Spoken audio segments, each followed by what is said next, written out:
पिछले क्लास में आपने पढ़ा था स्वर और व्यंजन के बारे में कि अंग्रेजी में स्वर और व्यंजनों को कैसे लिखा जा सकता है, तो आपने शायद ध्यान से पढ़ा होगा। अब आगे हम देखते हैं कि उनकी मात्राएं, जैसे हम हिंदी में मात्राएं लगाते हैं, अंग्रेजी में शब्द को पढ़ने के लिए मात्राएं क्या होती है, कौन से अक्षर ऐसे जोड़ेंगे जिससे उसकी मात्राएं बन जाए। और फिर आपको नाम बनाना भी सिखाएंगे, जिसके लिए आपको पहले बाराखड़ी सीखनी पड़ेगी। तो चलो सबसे पहले मात्रा बताते हैं।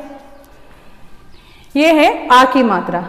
आ की मात्रा के लिए आप जैसे आपने स्वर लिखे थे, स्वर में आ को कैसे लिखा था, डबल ए, केवल ए का भी प्रयोग करते हैं कई जगह। और अगर हमें शब्द की शुरुआत में ही आ लिखना है तो डबल ए का प्रयोग करेंगे। अब है ई, वैसे ही स्वर में जैसे हमने ई को लिखा था बिल्कुल वैसे ही आई का प्रयोग करेंगे। बड़ी ई के लिए डबल ई, ऊ के लिए यू का प्रयोग, बड़े ऊ के लिए डबल ओ का प्रयोग,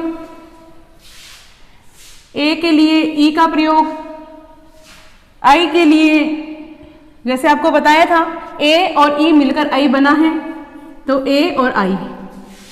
ओ औ बना है ए और यू से मिलके तो गया ए और यू औ। अंग बना है ए एन से और कई जगह ए एम भी लिखते हैं। ये है, को हम ए एच से प्रदर्शित करते हैं। तो आप जान गए हैं कि ये जो मात्राएं हैं इनकी सहायता से हम बाराखड़ी लिख सकते हैं। क के साथ हमें कुछ नहीं जोड़ना है, केवल एक ही अक्षर आएगा। आपको पिछले क्लास में हमने बताया था कि व्यंजन कैसे लिखते हैं। क लिखने के लिए केवल के का प्रयोग किया था।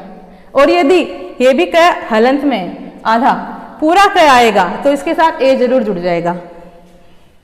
अब है का के लिए जैसे मैंने आपको बताया के और ए, वाक्य की यदि शुरुआत में आए तो अगर आ रहा है तो डबल ए लगाएंगे, बाकी मात्रा के लिए हम एक ही ए का प्रयोग करेंगे।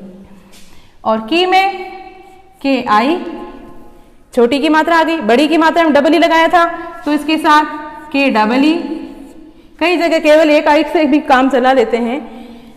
कु है तो इसके साथ के और यू, फिर बड़े कु के साथ के डबल ओ, के साथ के ई, कई के साथ के ए आई, को के साथ के और ओ, कव के साथ के ए यू, कंग के साथ इसमें कंग की ध्वनि आ रही है तो के ए एन लिखेंगे हम।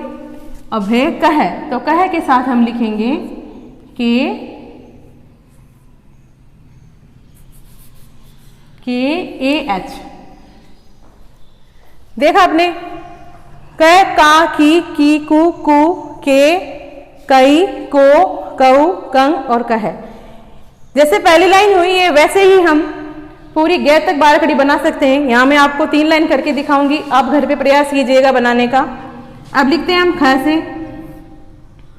ख के लिए केवल के एच, खा के लिए के एच ए, खी के लिए के एच आई, बड़ी खी के लिए के एच डबल ई, खू के लिए के एच यू, बड़े खू के लिए के एच डबल ओ, खे के लिए के एच ई, खई के लिए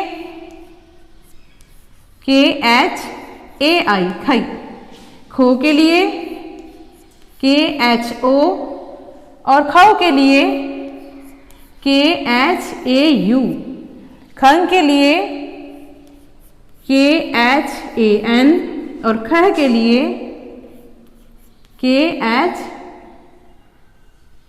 ए एच। इसी तरह ग की भी लाइन बनाएंगे।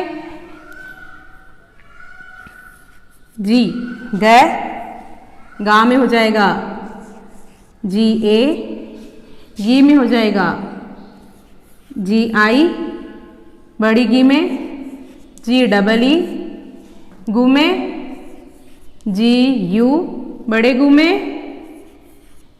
जी डबल ओ, गे में जी ई, गई में जी ए आई, गो में जी ओ, गऊ में जी ए यू, गंग में जी ए एन, और ये गह हो गया जी ए एच। तो अब आप समझ गए होंगे कि हम बाराखड़ी कैसे बना सकते हैं, और आप जैसे हिंदी में बाराखड़ी की सहायता से आप नाम बनाते हो, उसी तरह से हम इसमें अंग्रेजी में भी बाराखड़ी की सहायता से नाम बनाएंगे।